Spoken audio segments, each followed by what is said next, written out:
Hello, welcome to the intro and setup of the solo game called Planetary Solitude. As you can see, it's mostly a card game, although we have some player boards and lots of various tokens and some resources. So let me explain what's going on here. So first of all, the story. Well, story goes like this. You are a space traveler that was maybe examining planet or just was cruising around when his ship got damaged or maybe hit by a meteor or he got some malfunction and he had to escape in the escape pod and crash landed on the unknown planet. So now you have only one option. You have to survive the harsh environments of the new planet. You have to deal with the wildlife of that planet. You don't know what's there, and you have to find a part of your ship to make your maybe communication device to call your colleagues to pick you up, or maybe even to salvage what you can to try to find a civilization that has a it's technologically advanced enough to be able to maybe build a ship and get back to space. Alright, so first of all what we need to do is to choose our role. So we have explorer, so we can be a just like a explorer guy that was like cruising around and exploring for new planets, or we can be a soldier. Maybe you were a military personnel that maybe your ship got damaged by the battle that was raging close to the planet where you crashed. Or you can be a scientist. Maybe you were surveying some stars and doing some scientific jobs. Each of these roles have different crafting boards, which gives you different options to build some items. So for instance, if you're explorer, you can maybe build a spyglass, hiking gear, crude spear to fight wildlife, water collector to collect some water to drink, better clothing, or portable shelter. Or if you're a soldier, you're basically more focused on building weapons and tracking devices, access, fortification, and so on, armored suits. While the scientists will build all kind of contraption that's gonna help him to better understand the surrounding, like mapping device, maybe explosives. Who knows? Maybe he wants to clear some terrain, or healing solutions to heal himself, or he can do animal research and so on. So let's do the setup. I'm gonna do a classical thing. I'm gonna be explorer. So I'm gonna remove these two crafting boards. We're gonna place this here. Alright, beside this crafting board, I'm gonna lock that in place. We're gonna have our player status sideboard. I'm gonna lock that up too. Alright, on this player status sideboard we have our health points, we have our hunger scale, our thirst scale, and we have our backpack that can carry 6 items, and we're gonna place here one of these tokens. Now the question is, are we gonna play an easy game or the hard game? Easy game, you're gonna have this level up 4 tokens, because in this game you can actually level up and gain new skills or actions you can do. Each time I gather 4 experience points, I can level up. But if I'm playing a hard game, well, in this case I have to actually collect 6 of these experience tokens to level up. So we're gonna actually play the easy game. So I'm gonna take these 4 tokens so I know how much experience I need, and we're gonna place these markers. I'm gonna be all the scales gonna start full, so I'm not hungry, I'm not thirsty, and my health is full. And we're gonna have this little guy. I'm gonna show you how you use him. Alright, after that, let me show you this. This is a bag of our experience points. Each time we get experience points, we're gonna take one, place it on the board or somewhere else close enough so we know how much experience we got. We have this little compass token to track our daily phases. Let me show you that. As you can see on the bottom of the crafting board, each day has 4 phases: morning phase, noon phase, evening phase, and the night phase. And each phase has some things you need to do. Now, the thing is, this game is still in production. It is a work in progress. So these boards are not changed because I add some things, some new things to these daily phases as I done the playtests. So right now morning phase has only 2 parts that you have to do, like refresh all action cards and draw 3 encounter cards and resolve them. But actually morning phase have one more thing you need to do.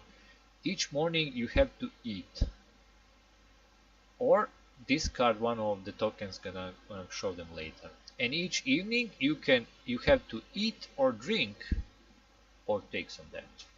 So basically there are 3 phases when you have to use food and water. So morning, noon, and evening. Right now you can see only that on the noon you have to consume food and water, but I changed that, so the game it's gonna be a bit tougher that way. We're gonna play a variant.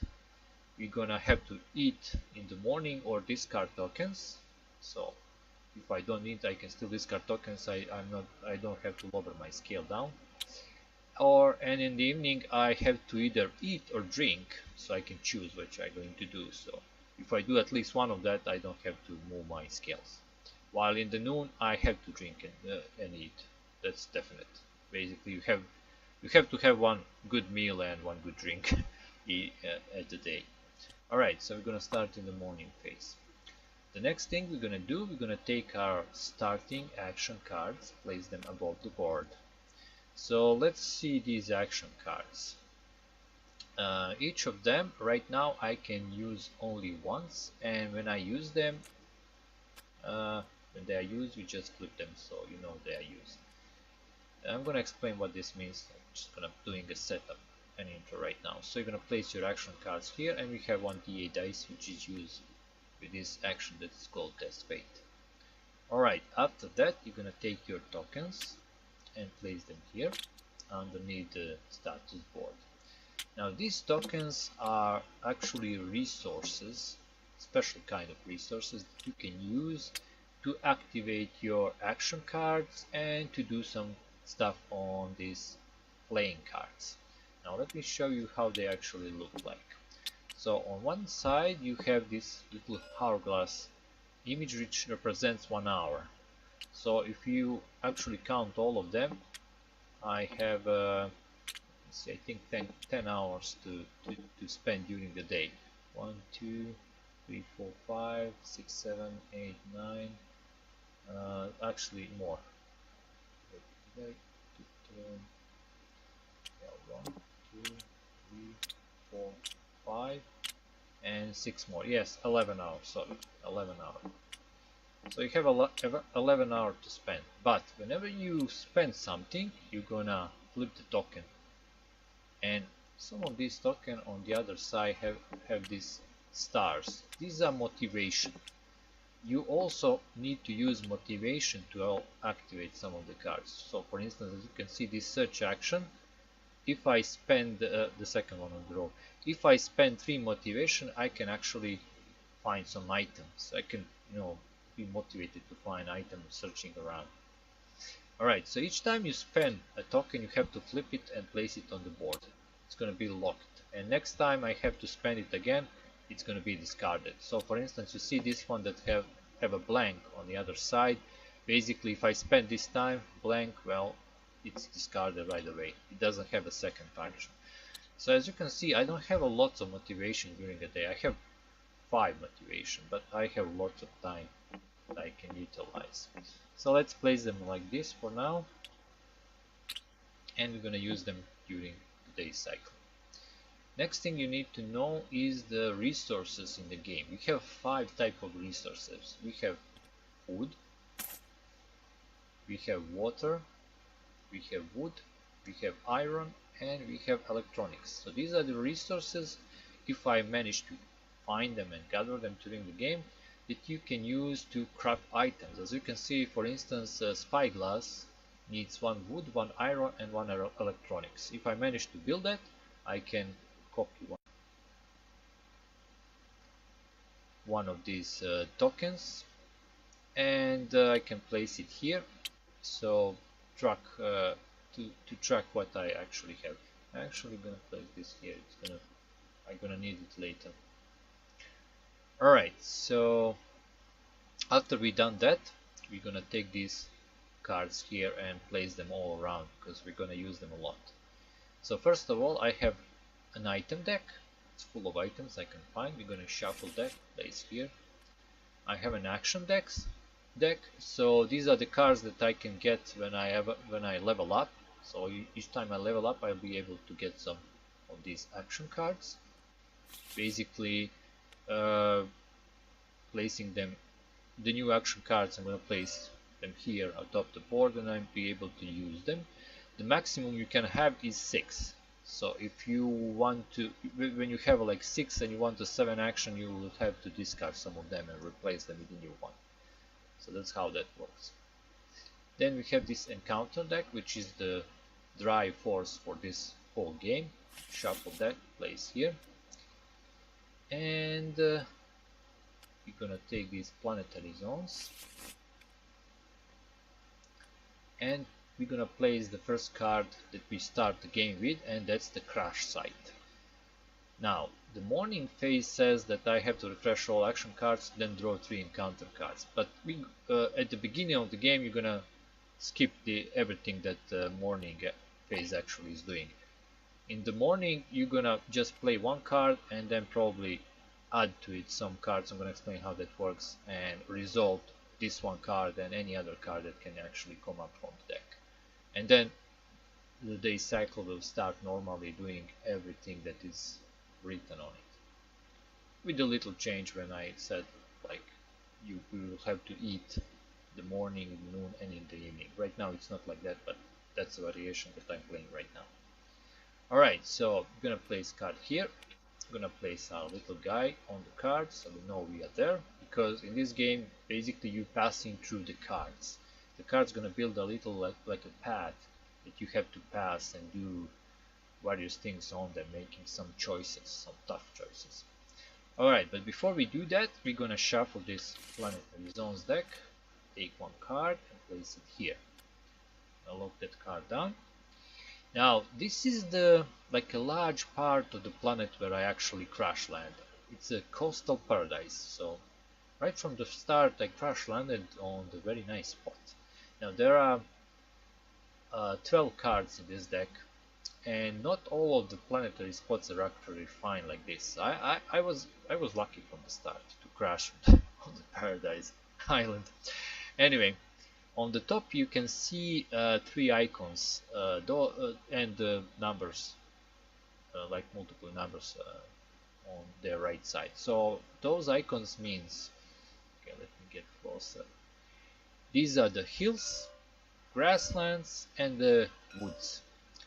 So these are the 3 types of terrain I have to pass. They are somewhere in this encounter deck.